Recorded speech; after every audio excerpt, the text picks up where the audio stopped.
Hi, Mr. G here. We're going to continue our little sojourn into the art of writing a cantus. And this is going to be lesson 2A, building the cantus.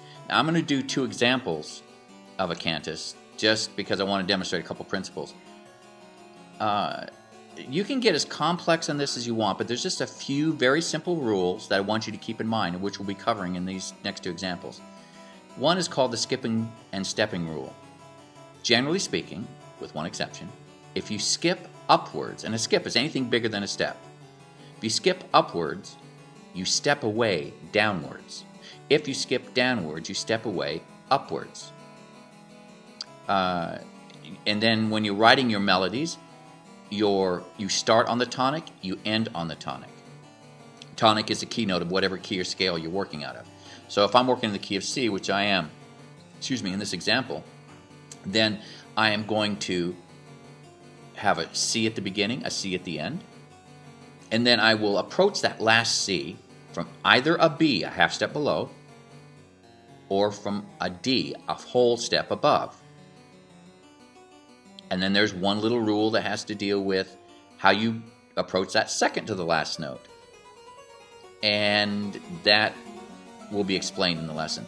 But there's very few rules to think of, really, and this is not that difficult to do. So proceed through the lesson, and then I would suggest you get out your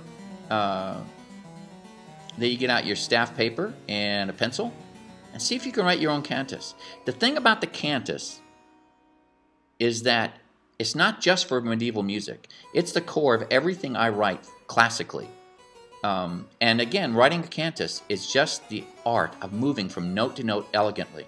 The purpose of the Cantus Firma and its accompaniment when it was first introduced was to write beautiful, pretty sounding music with as little dissonance as possible.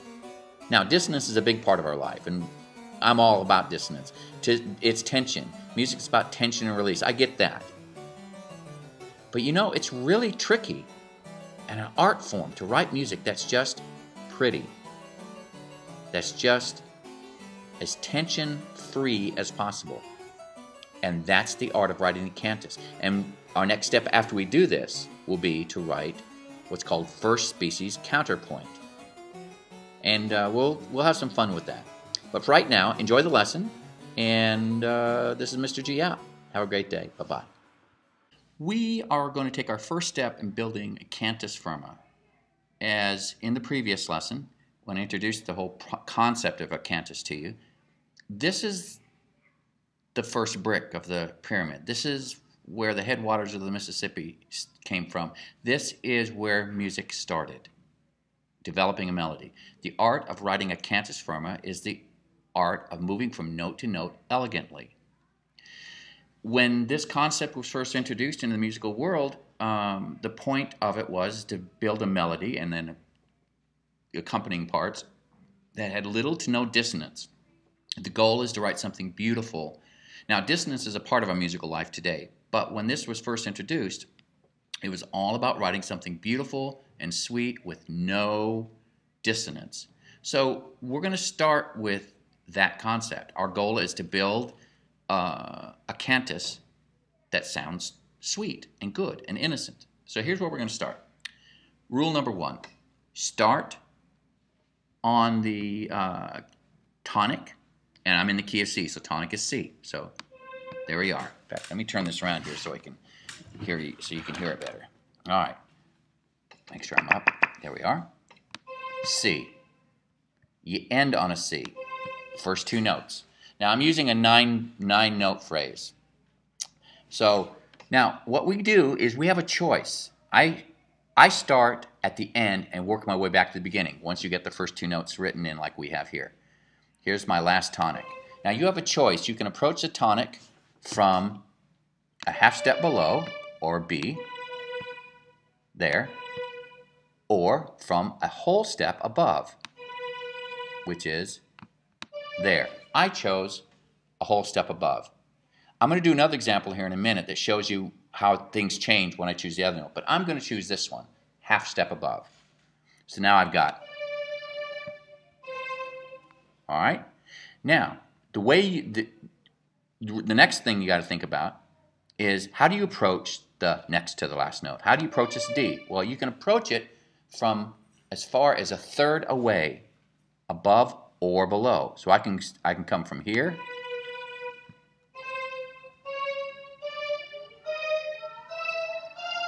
any of those notes. Now, I chose, again, to come from a third below, which this leads me to a very, very basic principle in writing a melody or writing a cantus. There are things called skips, things called steps. A skip is anything bigger than a step. So this is a B. I'm going to a D. That's a skip. Going from B to a D. I skipped. Now, if you skip up, you must step down. There's an exception, and I'll get to that in a minute. But if you skip up, step down. If I skip downwards, then the note after that skip has to be a step upwards. In other words, you step away in the opposite direction of your skip. So I skip down, or I skip up rather, step down. So here's my 3 notes so far. Now, what's next? Well, what's next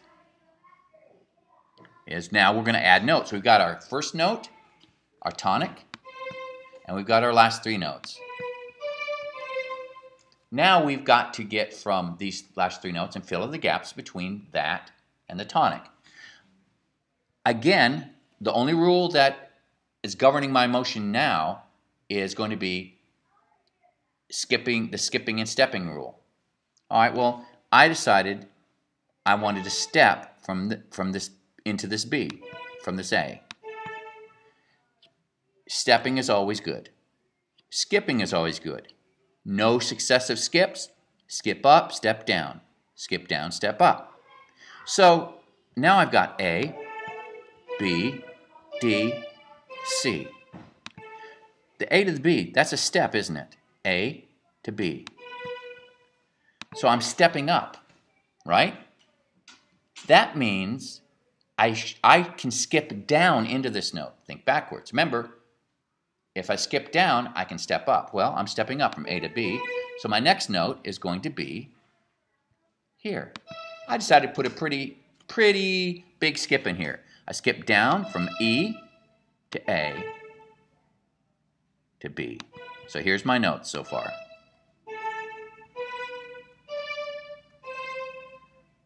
All right.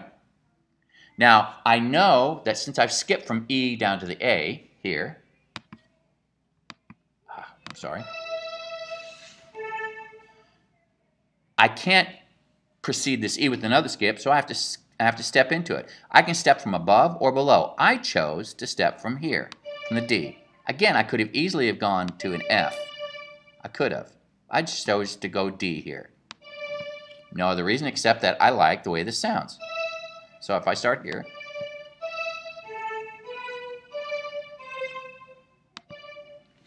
now I stepped up here from D to E, right? That means I can precede that D by skipping down into it, and in fact, that's what I did. The F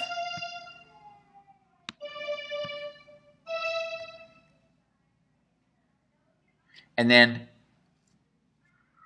here's where a little exception to the whole skip up, step down rule goes. If your skip is a third, you can step either up or down. So you could step in the same direction if your skip is a third.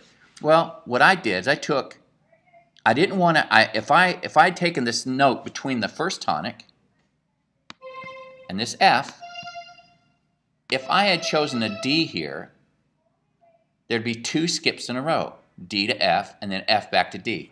That really doesn't sound, they didn't like it. And so we're going to say don't do that. But if I made it an E, then I could, I'm skipping up a third to E, C to E is a third, and then I could step in the same direction. So now here is my entire cantus.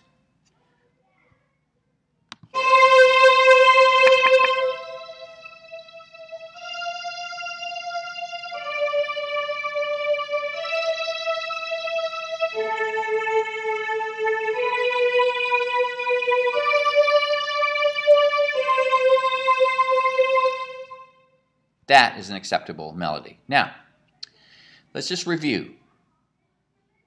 Tonic. First note, start on tonic, end on tonic, right? Let's get that back in. Start on tonic, end on tonic. I can precede the final tonic with the note a step above or a half step below. I chose a step above. You can precede that next to the last note by any note as far away as a third in either direction. I decided to go from a third below, the B, up to the D, which then goes to the C. This illustrated our stepping and skipping concept. I skipped up from B to D, step down. Step in the opposite direction of the preceding skip. Then I come down to here, and I preceded the B with stepwise from the A. Now, A to B then is a step up, right? Well, if you skip down, step up, then that means I can precede this A with a skip from anywhere above it. So I chose to come from a pretty big skip here, E down to A. Skip down, step up. I approach this E stepwise from a D. And since the D to the E is a step up, I can precede that step up with a skip down. And I did. I went F down to D. So I have F to D. And then lastly, I preceded that F with an E. The reason I preceded the F with an E is I don't want two skips in a row. I'm skipping from the F to the D. So I couldn't go from that C to any other note really except an E. Whatever the apex of your cantus firma is, your highest note or your lowest note, it should only occur once. And you don't want it occurring too close to the beginning or too close to the end. It should be somewhere from the third note on, maybe like third note to the sixth note. I decided to make this F my apex. You could also look at this A and say, oh, well, that's the lowest note. It only occurs once. Your line can have an apex, a high one, or a low one. But whatever those high or low note is, whatever that high or low note is, it should not be repeated. So here it is. Here is our final. Back down on some volume a little bit. Here's our cantus again, one more time.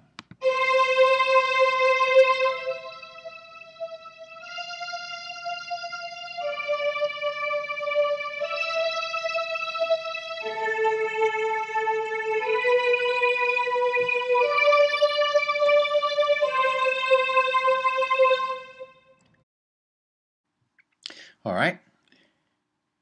Now we're going to go to lesson 2B, where I'm going to take the same tonic, and I'm going to take a different direction with it and end up writing a completely different cantus.